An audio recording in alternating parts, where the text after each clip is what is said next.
Words of Sri Aurobindo from the book The Mother with Letters on the Mother,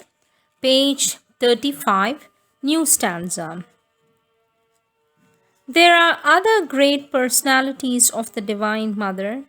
but they were more difficult to bring down and have not stood out in front with so much prominence in the evolution of the earth spirit.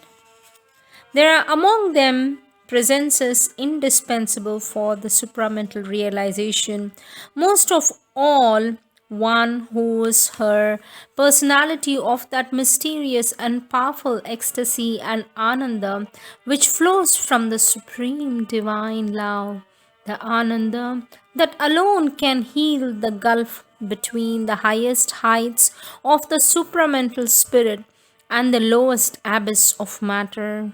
the Ananda that holds the key of a wonderful divinest life and even now supports from its secrecies the work of all the other powers of the universe. But human nature, bounded, egoistic, and obscure, is inapt to receive these great presences or to support their mighty action. Only when the four have founded their harmony and freedom of movement in the transformed mind and life and body can those other rarer powers manifest in the earth movement and the supramental action become possible. For when her personalities are all gathered in her and manifested, and their separate working has been turned into a harmonious unity, and they rise in her to their supramental Godheads, then is the Mother revealed as the supramental Mahashakti and brings pouring down her luminous transcendences from their ineffable ether.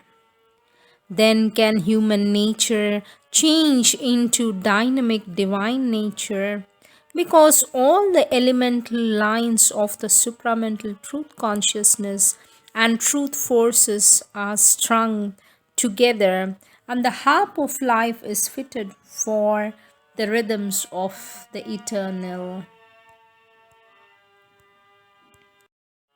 If you desire this transformation, put yourself in the hands of the Mother and her powers without cavil or resistance, and let her do unhindered her work within you. Three things you must have: consciousness, plasticity, unreserved surrender. For you must be conscious in your mind and soul and heart and life and the very cells of your body, aware of the Mother and her powers and their working. For although she can and does work in you, even in your obscurity and your unconscious parts and moments, it is not the same thing as when you are in an awakened and living communion with her. All your nature must be plastic to her touch, not questioning as the self sufficient ignorant mind questions and doubts and disputes and is the enemy of its enlightenment and change. Not insisting on its own movements as the vital in man insists, and persistently opposes its refractory desires and ill will to every divine influence, not obstructing and entrenched in incapacity, inertia, and tamas, as man's physical consciousness obstructs and clinging to its pleasure in smallness and darkness cries out against each touch that disturbs its soulless routine or its dull sloth or its torpid slumber. The unreserved surrender of your inner and outer being will bring this plasticity into all the parts of your nature.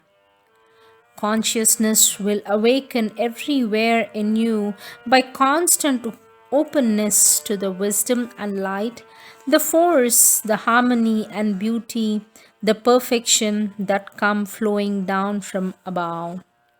Even the body will awake and unite at last its consciousness, subliminal, no longer to the supramental superconscious force. Feel all her powers permeating from above and below and around it, and thrill to a supreme love and ananda.